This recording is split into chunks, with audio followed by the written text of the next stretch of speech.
Hello বন্ধুরা, welcome back to our channel. এই যে চলে এসেছি সুপার রান্নাঘরে নতুন একটা রেসিপি নিয়ে। হ্যাঁ বন্ধুরা, আজ আমাদের হবে রেসিপিতে বলতে এই কাবলি ছোলা আলু দিয়ে ঘুগনি হচ্ছে বন্ধুরা। তার সাথে এই যে এটা নিয়ে নিয়েছেন মা, টমেটো কেটে নিয়েছেন আর ধনেপাতা কুচি করে নিয়েছেন। এই যে এটা নেওয়া হয়েছে এখন। আর আগে দেখতে থাকুন মা কিভাবে করছেন কাবলি ছোলা ঘুগনি, কিভাবে মা করছেন। আপনারা সাথে থাকুন, দেখতে থাকুন। হ্যাঁ, আর আমাদের সুপার রান্নাঘরে আপনাদের স্বাগত। যারা প্রথম নতুন এসছেন তারা সাবস্ক্রাইব করে দেবেন বন্ধুরা। হ্যাঁ, তবে যে কোনো ভিডিও ছাড়লে আপনাদের কাছে সব থেকে প্রথমেই নোটিফিকেশন চলে যাবে। আর যারা দেখেন তারা ভালো লাগলে লাইক কমেন্ট করবেন। আর কেমন আমাদের ভিডিওটা লাগে সেটা বলবেন, কমেন্ট সেকশনে জানাবেন। আগে দেখুন মা কীভাবে করছেন। এই যে গ্যাস জ্বালিয়ে দিয়েছেন, এখন কড়াই চাপিয়ে দিয়েছেন। আপনারা সাথে থাকুন, দেখতে থাকুন ফিল ভিডিওটা। এই যে সরষের তেল দিয়ে দিচ্ছেন, কড়াই গরম হয়ে গেছে। এই যে পরিমাণ মতো আমি সরষের তেল দিয়ে দিলাম।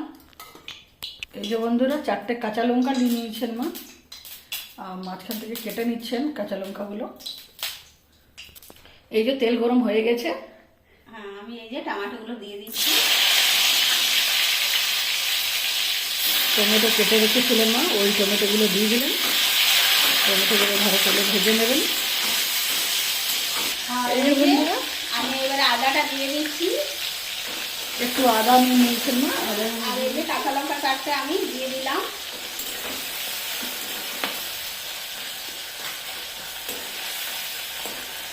বন্ধুরা আমি নিরামিষ রান্না করছি, আমি পেঁয়াজ রসুন ছাড়া রান্না করছি আজকে।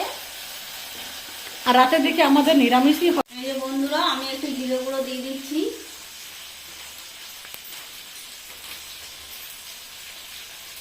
আমি একটু লঙ্কা গুঁড়ো দিয়ে দিচ্ছি। এই যে বন্ধুরা আমি একটু হলুদ দিচ্ছি, পরিমাণ মতো হলুদ দিচ্ছি। মশলা দিয়েই রান্নাটা করব, খুব বেশি মশলা দিচ্ছি না। বেশি মশলা দিলে কেমন গ্যাদা হয়ে যায়, তার জন্য আমি কম মশলা দিয়ে রান্না করছি। মশলাটা ভালো করে ভেজে নিচ্ছেন না।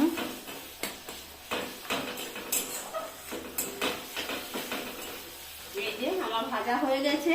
এবার এই যে সিদ্ধ করা কলাইটা আর আলুটা আমি দিয়ে দিচ্ছি।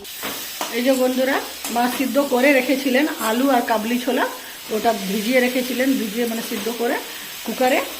কটা সিটি লাগলো মা ওটাতে? লেগেছে অনেকগুলো, কাবলি ছোলা তো অনেক শক্ত থাকে, তাই ওই জন্য। আর এটাতে দিয়ে দিয়েছেন সব একসাথে মিক্স আপ করে। এবার ভালো করে ভেজে নেবেন মশলার সাথে। বন্ধুরা আমি পরিমাণ মতো নুন দিয়ে দিচ্ছি। আমি সিদ্ধের সময় নুন দিইনি, এখন আমি নুনটা দিয়ে দিচ্ছি। এই যে ভালো করে আমি নুন টুন সব মশলা টশলা দিয়ে আমি ভালো করে কষে নেব।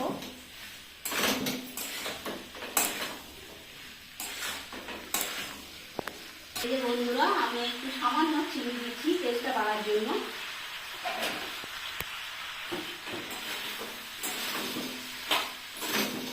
ভালো করে আবার নেড়ে দেবো।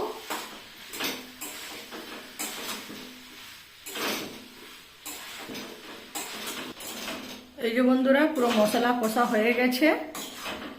এই যে এবারে আমি পরিমাণ মতো জল দিয়ে দিচ্ছি।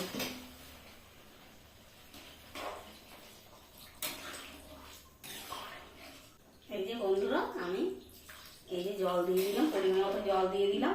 আবার একটু সিদ্ধ করে নেব। এই যে পুরো কালার চেঞ্জ বন্ধুরা, এখন এটা টাইম লাগবে হতে একটু।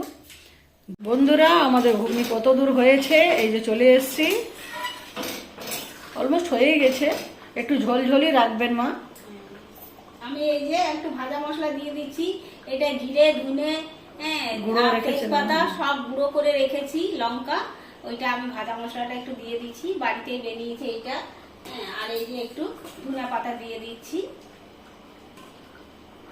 আমার এটা হয়েই গেছে, এবার আমি নামিয়ে নেব। ফুল ভিডিওটা দেখবেন বন্ধুরা, কিভাবে বানিয়েছেন। এভাবে আপনারাও করতে পারেন, ঘরে করে খেতে পারেন, খুব ভালো লাগবে। নিরামিষে একদম পিওর ভেজে রান্না হয়েছে, কোনো কিছু লসুন পেঁয়াজ কিচ্ছু দেওয়া হয়নি বন্ধুরা। প্রথম থেকেই ভিডিওটা দেখিয়েছি। এই যে আমাদের হয়ে গেছে। কত সুন্দর হয়েছে বন্ধুরা, কাছে থেকে দেখাচ্ছি বুঝতে পারবেন। এই যে হয়ে গেছে। আবার একটা নতুন রেসিপির সাথে আসবো বন্ধুরা। হ্যাঁ, আপনারা এভাবে সাথে থাকুন, পাশে থাকুন। আমরা নতুন নতুন এইভাবে রেসিপি নিয়ে আসব, আপনাদেরকে শেয়ার করব। যারা নতুন আছেন তারা সাবস্ক্রাইব করে দেবেন, আর যারা দেখছেন তারা লাইক কমেন্ট করবেন বন্ধুরা ভালো লাগলে। ওকে, চলো সবাই ভালো থাকুন, সুস্থ থাকুন। আবার নতুন একটা রেসিপির সাথে দেখা হবে। Tata, bye bye.